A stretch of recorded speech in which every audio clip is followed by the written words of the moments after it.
आज के लेक्चर में आपका स्वागत है। आज का हमारा टॉपिक है what are the types of demand, और टॉपिक का नाम हमारा है डिमांड एनालिसिस। हमारा एक पार्ट 4 लेक्चर है।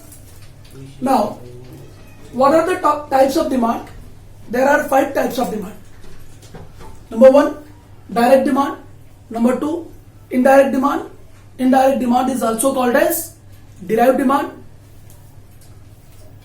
complementary or joint demand, composite demand and competitive demand. So let us discuss one by one. First है direct demand. What is direct demand? जैसे डिमांड की बात चलती है तो डायरेक्ट डिमांड में एक बात बहुत सिंपल सामने आती है कि जब कंज्यूमर किसी कमोडिटी को डायरेक्टली कंज्यूम करता है for satisfaction of his want, direct demand for goods is final consumption of goods.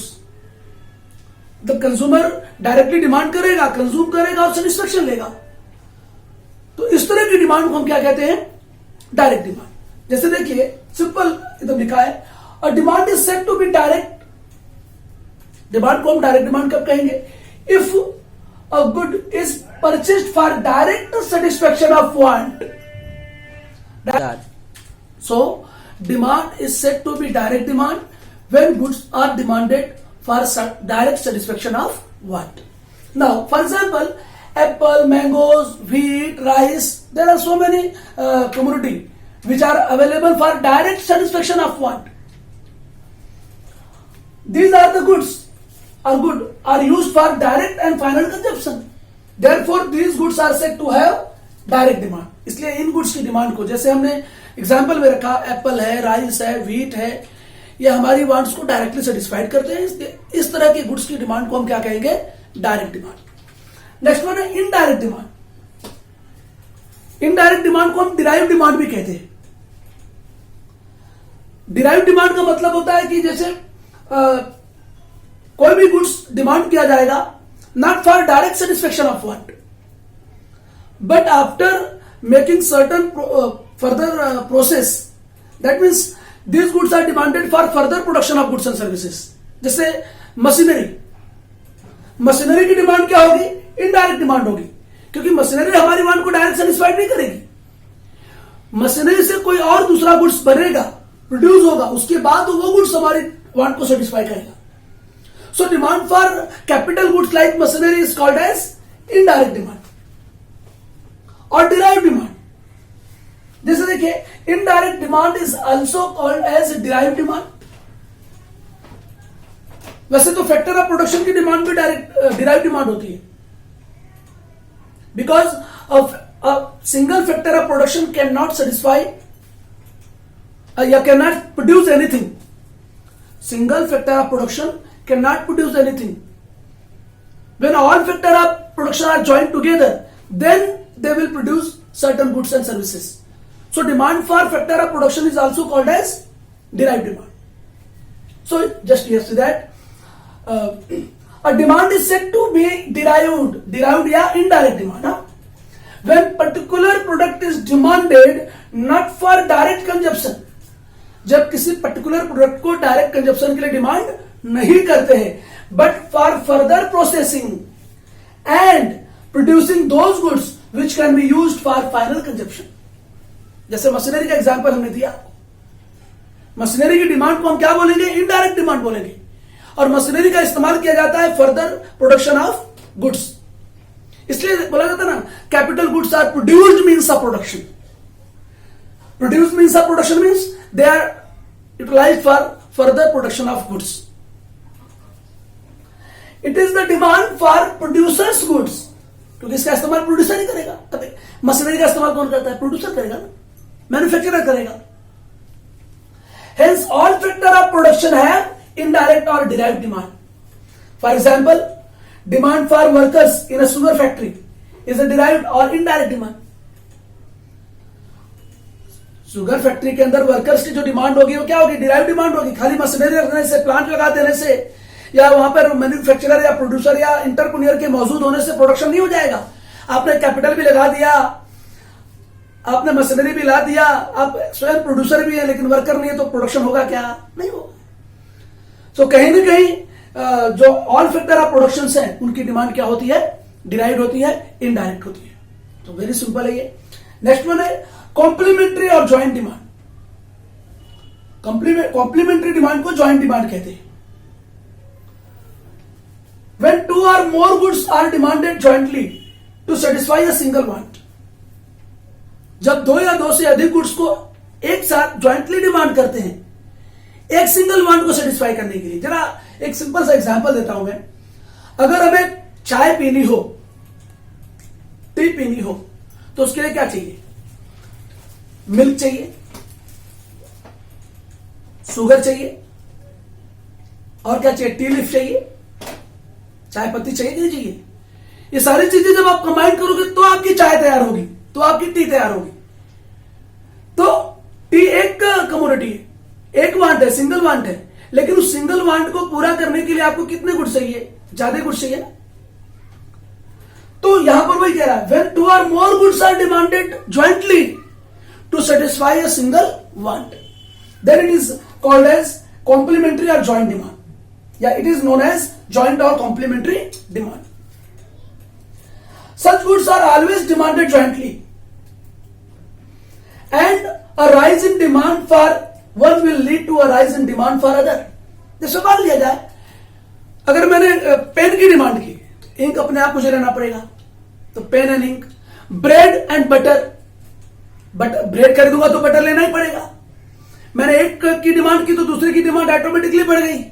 मैं कार ले रहा हूं तो मुझे पेट्रोल ऑटोमेटिकली लेना ही पड़ेगा, बिना पेट्रोल के कार चलेगी क्या? तो all these are the goods which are demanded jointly, and the demand for these goods are called as complementary demand. Now just see that in example.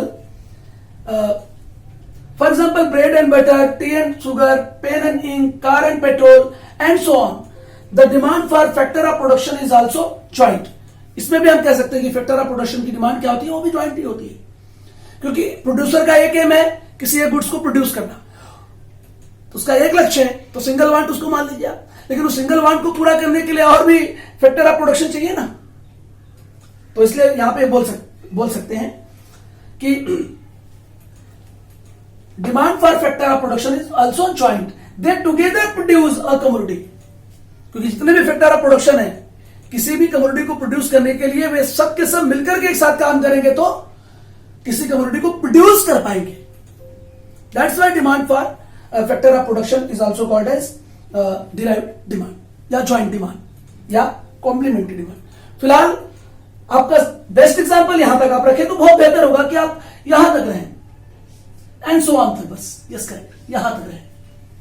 ठीक है, आगे हम देखते हैं composite demand and competitive demand.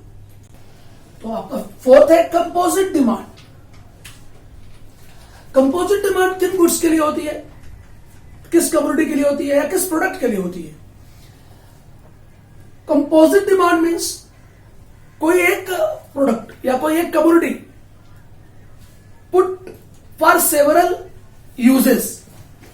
For example electricity, हम electricity से का इस्तेमाल कई कामों के लिए करते हैं, या कोल से, कोल का इस्तेमाल देखिए, एग्जांपल में अगर हम लेते हैं यहाँ पे कोल, आप ऐसा डायग्राम बना सकते हैं, कंपोजिट डिमांड का एग्जांपल है ये कोल। अभी कोल से कुकिंग भी होता है भाई, एरो ये जो है रॉन्ग है, ऐसे कोल का इस्तेमाल हम कुकिंग के लिए भी कर सकते हैं, कोल का इस्तेमाल हम स्टीम इंजन के लिए भी कर सकते हैं, और कोल का इस्तेमाल हम आयरनिंग के लिए भी कर सकते हैं। तो ये क्या है, कमोडिटी एक है, लेकिन इसका यूजेस क्या है, सेवरल है। तो कमोडिटी कोई एक हो लेकिन उसका यूजेस सेवरल हो, उसको हम बोलते क्या है, the demand for commodity is composite demand. Electricity का एग्जांपल भी आप ले सकते हैं ऐसे, the demand for a commodity which can be put for several uses. जब किसी कमोडिटी का इस्तेमाल हम कई यूजेस के लिए करते हैं, कई पर्पस के लिए करते हैं, is known as composite demand. For example, electricity is demanded for several uses such as light, fan, washing machine etcetera. और हमने एक और एग्जांपल दे दिया, कोल का इस्तेमाल भी ऐसे ही क्या होता है, इस तरह से होता है। यहां पे आप इलेक्ट्रिसिटी लिख करके ये सारे एग्जांपल डाल सकते हैं, लाइट, फैन, वॉशिंग मशीन लिख सकते हैं। इसके बाद कॉम्पिटिटिव डिमांड, जब दो कम्युनिटी के बीच में कंपटीशन होता है, एक्चुअली में कॉम्पिटिटिव डिमांड में क्या होता है, जैसे मान लिया जाए टी एंड कॉफी।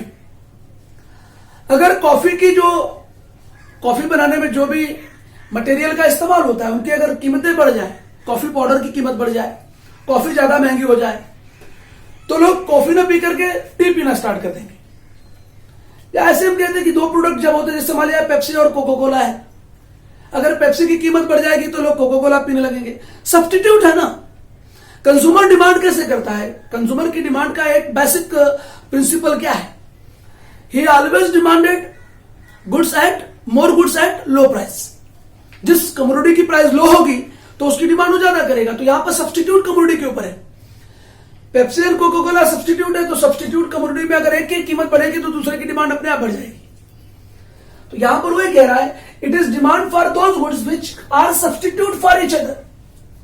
मतलब composite demand is the demand for those goods which are substitute for each other. For example tea और कॉफी, सुगर और जॉगरी एक्सेट्रा। इसके अलावा और भी एग्जाम्पल है, जैसे मैंने आपको पेप्सी और कोको कोला का एग्जाम्पल दिया। जो भी सब्स्टिट्यूट, जैसे बहुत सारे प्रोडक्ट होते हैं, सब्स्टिट्यूट होते हैं, सोप्स में भी आ जाइए आप, उसमें बहुत सारे सब्स्टिट्यूट होते हैं। लक्स एंड रक्सोना है, एक की प्राइस बढ़ेगी तो दूसरे की डिमांड अपने आप ज्यादा हो जाएगी। तो ऐसे प्रोडक्ट की डिमांड को हम क्या बोलते हैं? Competitive demand.